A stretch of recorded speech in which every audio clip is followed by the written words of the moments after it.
ಬೆಳಿಗ್ಗೆ ಎದ್ದ ತಕ್ಷಣ ನಾನು ಮುಖನೂ ತೊಳೆದಂಗೆ ನನ್ನ ಸೊಸೆ ರೂಮ್ಗೆ ಹೋಗಿ ಚೆಕ್ ಮಾಡಿದೆ ಎದ್ದಿದ್ದಳ ಇಲ್ವಾ ಅಂತ. ಆದ್ರೂ ಇವಳು ಮಾರಾಣಿ ಇನ್ನ ಎದ್ದಿಲ್ಲ. ಅದಕ್ಕೆ ನಾನು ಅಡ್ಗೆ ಮನೆಗೆ ಹೋಗಿ ಬೈಡ್ಕಿ ತರ ಉಚ್ಚು ಬಂದಂಗೆ ಪಾತ್ರೆ ಎಲ್ಲಾನು ಎಸ್ದೆ. ಆ ಶಬ್ದಕ್ಕೆ ಅವಳು ಎದ್ದೇಳಿದ್ಲು. ಇದಾದ್ಮೇಲೆ ನಾನು ನಮ್ಮ ಮನೆಯವ್ರಿಗೆ, ನಮ್ಮ ಬಂಧು ಬಳಗಕ್ಕೆ, ಸಿಕ್ತವ್ರಿಗೆಲ್ಲ ಫೋನ್ ಮಾಡ್ಕೊಂಡು ಅವಳ ಮೇಲೆ ಚಾಡಿ ಹೇಳ್ದೆ. ಅವಳು ಏನ್ ಹಂಗೆ 12 ಗಂಟೆ ಆದ್ರೂ ಎದ್ದೇಳಲ್ಲ ಅದು ಇದು ಅಂತ. ಅದ್ರಲ್ಲಿ ಏನೋ ಒಂಥರ ನಂಗೆ ಖುಷಿ ಸಿಕ್ತು.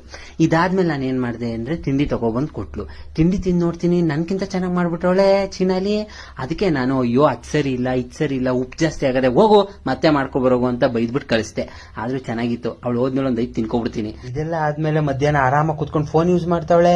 ಅವಳು ನೆಮ್ಮದಿ ಆಗಿದ್ರೆ ನನ್ನ ಜೀವ ಸುಮ್ಮನದ ಇಲ್ಲ ಕಣಪ್ಪ. ಅದಕ್ಕೆ ಏನಾದ್ರೂ ಕೆಲಸ ಕೊಡೋಣ ಅಂತ ಟಿವಿ ಮೇಲೆ ಟೇಬಲ್ ಮೇಲೆ ಇದ್ದು ಧೂಳ್ ನೋಡ್ಬಿಟ್ಟು ಏನೇ ಹಿಂಗ್ ಕಸ ಗುಡ್ಸಿದ್ಯಾ ನಿಮ್ ಮನೇಲಿ ಇದ್ದ ಹೇಳ್ಕೊಟ್ಟಿರೋದು ಅಂತ ಕರ್ದಿ ಮತ್ತೆ ಕೆಲಸ ಕೊಟ್ಟೆ ಗುಡ್ಸು ಅಂತ. ಆಗ ಒಂಚೂರು ಸಮಾಧಾನ ಆಯ್ತು ನನಗೆ. ಇದಾದ್ಮೇಲೆ ಯಥಾ ಪ್ರಕಾರ ನನ್ನ ನಾಟಕ ಶುರು ಮಾಡ್ಕೊಂಡೆ. ಸಂಜೆ ಗಂಡ ಹೆಂಡತಿ ಆಚೆ ಹೋಗೋ ನಾನು ಮಾತಾಡ್ಕೊತಾ ಇದ್ರು. ಅದಕ್ಕೆ ಆಸ್ಕರ್ ಲೆವೆಲ್ ಆಕ್ಟಿಂಗ್ ಮಾಡಿದೆ. ಹುಷಾರಿಲ್ಲ, ತಲೆನೋವು, ಹೊಟ್ಟೆ ನೋವು, ಇನ್ನೇನ್ ಸತ್ತೇ ಹೋಯ್ತೀನಿ ಅಂತ. ಇದನ್ನ ನೋಡ್ಬಿಟ್ಟು ನನ್ನ ಮಗ ಅಮ್ಮನ್ಗೆ ಹುಷಾರಿಲ್ಲ ಬೇಡ ಬಾರೆ ನಾಳೆ ಹೋಗೋಣ ಅಂದ್ಬಿಟ್ಟು ಕರ್ಕೊಂಡೋದ. ಇದು ಇವತ್ತಿನ ಬ್ಲಾಗ್ ಆಗಿತ್ತು. ಧೈರ್ಯ ಇದ್ರೆ ನಿಮ್ಮ ಅತ್ತಿಗೆ ಶೇರ್ ಮಾಡಿ, ಇಷ್ಟ ಆದ್ರೆ ಲೈಕ್ ಮಾಡಿ. ಟಾಟಾ.